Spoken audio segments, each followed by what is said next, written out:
Man, I don't even really want to do this little stupid ass after game review, right? I hop on a little bit of film. I was gonna hop on camera, but my office not set up for that right now.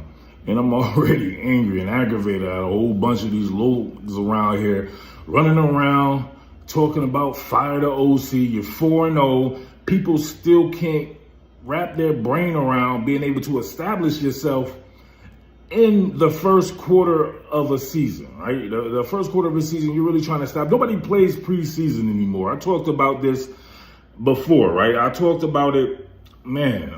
I talked about it before the preseason, maybe last year. I was like, man, hopefully they learn from this. I felt like Sirianni was like, I could have swore he was like, you know what I'm saying? Well, he was like, we're not going to do that again. We're going to play our players during the preseason, right? Play some of the guys on defense and all that. But it's offense that needs rhythm. Offense needs reps and rhythm. Defense just needs to go out there, right? It's just a big difference. You'll be further along on defense than you will be on offense.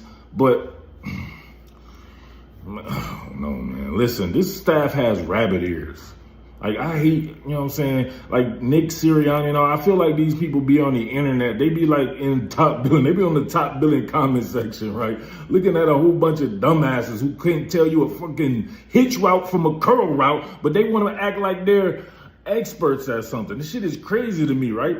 Like, you can't listen to the fans, right? You go out there, right? We're 4-0. You're having some inconsistent performances on offense, right? We'll say that, right? But you're establishing yourself. You're trying to establish your culture. You're the highest percentage of run plays. You got A.J. Brown out here being a normal diva self who I wish they would trade. I wish we had DJ Moore on this team. Give me some real Philadelphia people on this team. Give me DJ Moore. Give me Kyle Pitts. Give me some of these people. Let Devontae Smith be the number one receiver and give me somebody talented like that. And I think we could still win the Super Bowl without an A.J. Brown. As talented as he is, right? You can say he's probably the best in the entire game. But what does that have to do with locker room continuity? You're going to hold the team hostage with your attitude. You're going to have a whole bunch of people. You're pandering to these people. You have the staff having rabbit ears. So they're going like, oh, Kevin Matulo, he doesn't want to lose his job, right? He's like, damn, I've been working all this time to become something in this business and have fans mad at this and that. So you go out and you run the ball like 5 times, like, you know, I'm straight up, right? Maybe 10 times total. 6 times with Saquon Barkley. He passed the ball a gazillion times, commit a million penalties, right? I hate that style of ball. I hate passing the ball all over the yard, putting yourself behind the sticks, committing penalties. Right? I mean, some of the dumbest penalties you'll see. It's so frustrating. Like, I just want to see the team win some games, right? Win some games, win the Super Bowl. You know what I'm saying? We all go home happy, right?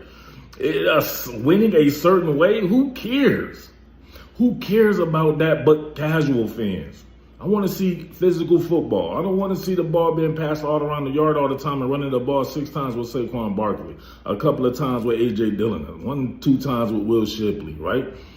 Man, forget the fans. Win the games. This was a game that I actually thought we were going to lose, and we lose. Wallahi, if I'm not lying. I thought we would lose this game because it seemed like one of them setup type games. You beat Tampa, a team that has absolutely owned us, right? You get out there and people are still unhappy. You go around to a Broncos team that's 500. Nobody's thinking about the Broncos. It's not like they're some type of rival or something like that, right? You come in this game, it just looks sleepy. At home game, 1 o'clock, it looks sleepy to me. And now who sleep? We sleep, right? They put us to bed. We lost to the Denver Broncos, who has to me, right? Sean Payton is one of the best offensive minds ever. He's going to get the best out of his personnel, and we can see that, right? Some of the stuff that they were doing on offense, I was like, man, this is some good shit, right? Same thing with Vance Joseph on the other side of the ball for them. That's coaching staff. They don't have rabbit ears. Sean Payton does not give a fuck what anyone thinks, period. He's going to do him. Nick Sirianni feels like, hey, we can go with the win. Right? Is he really one of these coaches where you just like, all right, this dude's going, you know what I'm saying? He's like a Bill Parcells, right? We're like, we're going to shut down the noise and we're going to do what we do. No, we're going to do what people want us to do. And you see the results, man. You know what I mean? In fact, man, let's go ahead and get into it. What is this? You want to get all the glory. You don't care if you win or not. You care about how you win if you're A.J. Brown and if your stats look good. And then they call you shot plays in the middle. People say that they don't do well against zone, or they're not calling zone beaters. They get A.J. Brown matched up in a tight slot. He's in a tight slot, so he's going to be matched up on Talanoa Hufanga here, right? He's easily able to go around Talanoa Hufanga. This is not his job, right? This is not what he signed up for, to be matched up on A.J. Brown one-on-one, right? A.J. Brown absolutely destroys him, right? Bangs that bad boy to the out, hit him with it 2, then turned it back to the 1, had him spinning all out of sorts, right? He spun out of his own hips. And then look at this. What does A.J. Brown do? He comes out of that and he's jogging. And then he tries to bog it back up. And then the freaking Tony Romo and them talking about him overshot A.J. Brown. No, he didn't. A.J. Brown slowed up. You know how much tiptoeing like this, how much ground somebody like that can cover who can run? Look at that. He's tiptoeing. Look at this. He's tiptoeing. Who would tell him to give up on this, right? You don't know what this is. Run this all the way and then see if you're not going to get the ball. That's selfish, man. Get the fuck out of here. I cannot stand this shit, man. Look at that. This is your smash play right here. Then he would be happy on the sideline smiling and shit, not reading any books or anything like that. But he wants to bog it down. What are we doing here, man? Man. This play has everything a hater said that Kevin Patullo doesn't do. You get motion from A.J. Brown. That's one of them, right? You get a pass tag on the back of a run call, right? The delayed term for that is RPO, right? Run pass option. You get that into A.J. Dillon right here. The in-man on the line of scrimmage crashes down, so Hurts keeps it this way. And then I like the concept here. Submarine route by Calcaterra. You also have a bit of a flag route by your boy Devontae Smith right here. So everything the haters said that doesn't happen happens, right? You see the motion, right? Too long of a play, I'm going to get a content ID claim. And this is the worst content to get the content ID claim on because it's Eagles fans who don't support quality content. But here we go right here. Look at this. Look at run pass option, right? You see this? This is run blocking. So you know it was originally a run call. You can see them actually trying to get up to the second level, which would actually negate this right here. But you're supposed to kind of stay within that. They actually do stay within that 1 yard realm or 1 or 2 yard realm right there. Then you see the submarine route by Calcaterra is right there. And they had the little flag route by Devontae Smith as well. He could have possibly gone to, but it takes the path of least resistance and then bang. Calcaterra trying to deliver a little punishment, but looked like he was worse for wear. Same deal. I'm surprised this doesn't happen more often. I'm not a huge fan of hashtags on the back of run calls because if you're trying to get out aggressively like Tyler Steen did right here, how is he supposed to know what's going on? This is an option. So he gets out and he's climbing for a big run here. And look at him. He gets out super aggressive. He's opening up holes and everything, and they don't hand the ball off, which means he's too far down the field to be blocking on a pass, right? So damned if you do, damned if you don't on something like that. I mean, damn. Pretty cool concept right here. You have a tight end detached nub side. He's going to be running a bender here. You're going to have on a wheel Saquon Barkley, and this is against man coverage because you have 3 wide receivers to the field here, and they're matched up on them. So either way it goes, whomever's in this is going to be maybe a safety on the tight end. He's probably not going to be used to being able to cover someone like Dallas Goedert in coverage out in space. On same deal with Saquon Barkley going against our old friend Alex Singleton, right? So you should know how that's going to go when it's Alex Singleton. And look at the transition right here. Caught flat-footed, something serious, right? I mean, his feet dug into the cement, right? Cement feet here. My man's able to vary the route speed and then absolutely get some crazy-ass separation, right? Social distancing day 1 of the pandemic right here. You know the rest right there. Of course, Singleton's going to be splatter-whacking himself into a coma, and the this rest is good. Bro, for real, you can say what you want to say about Kevin Patullo. I know what I see in the money area, right? 10 yards, 5 yards in, he's money himself. Think about that. What you get right here looks like it's a bluff, right? It's a small 7, right? He's pretty much running a flag route. He being Thendies with Devontae Smith. He comes in, pulls a hezzy on him, right, even kind of squares himself up, right, just to run interference on Singleton here and then pretend like it's going to be a flag, right? We just know he's just running interference. That's pretty much it. You're not probably going to go down.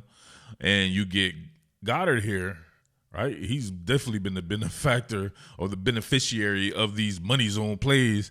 And Bull running straight like right here, right? A quick out, small 7 combination right there. And yeah, that shit is nasty, right? Check this out. Look at this. It all happens together. Great throw by your boy Jalen Hurts right here. My man Hurts, right? Giving it, right? Remember I did that on the last joint or 2 joints ago, right? With the same drill, with the sprint out. And you just put it on him, right? You put it on him, out, pass, and it's a tough route to defend right there. But, man, that's not even nothing. This is what makes it, right? Watch Thin Diesel here. It's your bull going right here. Look at the hesitation, right? Hesitation almost on the square up. Right, and then gets back flagged, right? Even puts his hand out like, hey, throw me the ball, right? You can't call it interference. He didn't touch anybody. He just got in the way, right? You know, in Philly, we always say stay out the way, right? I bet you the Broncos is wishing he would have stayed out the way. That shit is cold. I love it. I love these money zone plays by KP. Objectively speaking, I believe we got away with a little bit of home cooking right here. So let's compare and contrast this. This is for real football heads, not fanboys, homers, and all that shit like that. I'm covering football first and foremost. Now, check this out. They called this a pass interference on Patrick Surtain. I'm not so sure. I'm trying to find out where's the pass interference in this here. If I'm looking at his glove, so this would be his glove right here. I don't actually see him clutching anything there. It's like, I don't know, maybe a foot, a finger or something is in there. I can see how they would call this pass interference, right? If they didn't say it was pass interference, I don't believe he's impeding anything. But one thing that I do know that he's doing is he's tracking the ball, right? He's tracking the ball. He saw it all the way in enough to knock it away, right? I put it this way. If this was called against my team, I would be mad. Like, if this was one of our cornerbacks doing this right here, I'd be like, man, I don't know about that. I don't know about that. But if they said so, it's kind of a 50-50 ambiguous drawing, right? Well, what about this one? All right, Ringo on the defense way down here. They called PI originally. The guy who's actually looking at the play called PI. They called it off. Let's go right here. Now, if you saw what you saw with Pat Surtain, watch Ringo right here. Here's Ringo's glove. Watch this. If it's going to the jersey, then bang. There's Ringo right there, way downfield with his hand on somebody's and not even looking. He's not tracking right now. The receiver's actually tracking. Now it looks like his hand, if you can follow right here, look like his hand actually goes up even further. He's running with his hand on his jersey. You see his arm is not, this arm is down like it's running. This arm is still up right here, and he's not tracking the ball. You see where the receiver is looking? If you see his eyes right there, Ringo's looking this way. Ringo does not know where the ball is, and he has his hands all over the dude, and then they pick up the foul. I'm happy it happened, right? It worked out well for my team, but by the letter of the law, if you're being fair and unobjective about this, right? Or if you're being unobjective, you're going to say whatever. If you're being objective about this, you can say that maybe it shouldn't have been called on Surtain if it wasn't called on Ringo, or maybe it should have been called on Ringo if it was called on Surtain. It takes me to this. It looks like it's inconsistent reffing here. How is this not a damn PI? What? This one right here, he actually grabs and propels himself forward. You see that? Look at that. He's got him right under the shoulder pad, propels himself forward there. That's a damn PI. Yo, check the receipts, check the fouls. Your boy always said that Keely Ringo on vertical routes, he's pretty good at those, right? If you want to throw the ball, think you can throw the ball down the field on Keely Ringo more times than not, I think he'll make the play because he has really good, fantastic straight line speed. Routes with transitions is where he struggled, and he's always struggled, and I really see no difference. We see this right here, and out right there, my man starts immediately social distancing measures being practiced right here. I mean, he starts reaching for no reason right there, and look, he's beat by a mile. Well, what are we doing here? Look. It just gave me my one, right? Hit him with the 2, brought it back on the inside, right? Hit him with the cross down there, and then jabbed it. And now look, he's reaching with 2 hands, trying to corral somebody. Like, what is that going to do? You going to hold him or something like that? Yeah, more than likely you are going to do that, right? Get yourself a PI or something like that. But you play ball with what? You play cornerback with your feet, not with your hands right there. So he's not moving his feet. He's instantly separated on, right? So separation anxiety ensues, and then bang. You ever see somebody who's less unbothered by physical play, right, at the bottom of a route, like your boy Devontae Smith? Check this out right here. Riley Moss trying to get physical with him? Nope, no bueno. Right, can't do it. He gets skinny, right? No pun intended, right? Then Diesel getting on him, then he stacks him. It's just that easy for him, man. I don't know anybody who can cover this man downfield like that consistently. I love to see him and Quinyon Mitchell going at it or whatever like that. But you know the end results of this play right here. My man stacking Riley Moss, something serious. All right, man, listen, we'll get back at it on all 22. Got some shit that I want to go over. Still don't like the rushing defense. Somebody tried to tell me they weren't concerned about the rushing defense, even though it was a 4.8 yards per carry given up.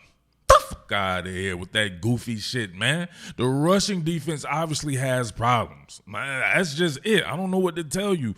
That's something that has to get cleared up. Hopefully, Nakobe Dean, with his practice window being opened up, hopefully he'll be back soon, and we'll see what goes on from there.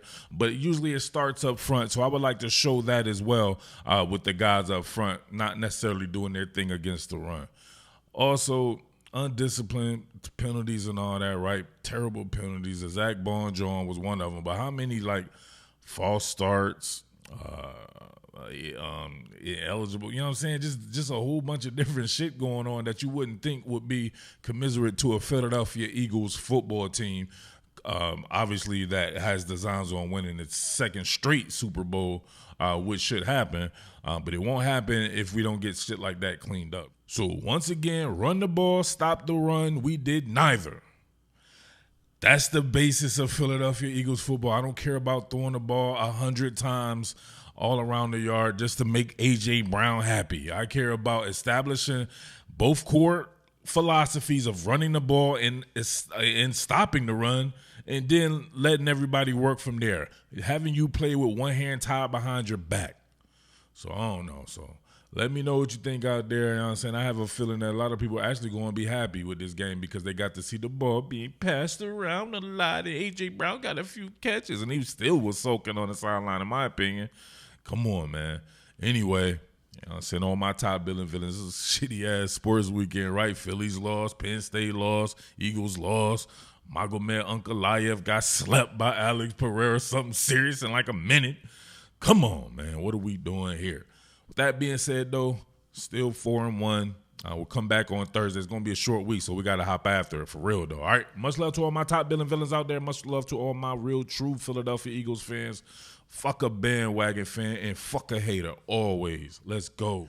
You better understand what you're doing and head on over to Profit X. Profit X is a peer-to-peer sports prediction exchange that's sweeping the nation. I know you're tired of going against the house with these sports books. That's why it's time to set your own odds and welcome more challengers. Bro, that's exactly how sports prediction began. You and your buddies talking that trash to each other and putting your money where your mouth is. And there's plenty of cash available at Profit X, as they only take a cut off what you negotiate with your winning wager, not necessarily profiting off losses. Use promo code TOPBILLIN and claim up to $200 in profit cash on all plays for the first 30 days playing on the site. Terms and conditions apply. What more can I say? Top Billin. Top Billin.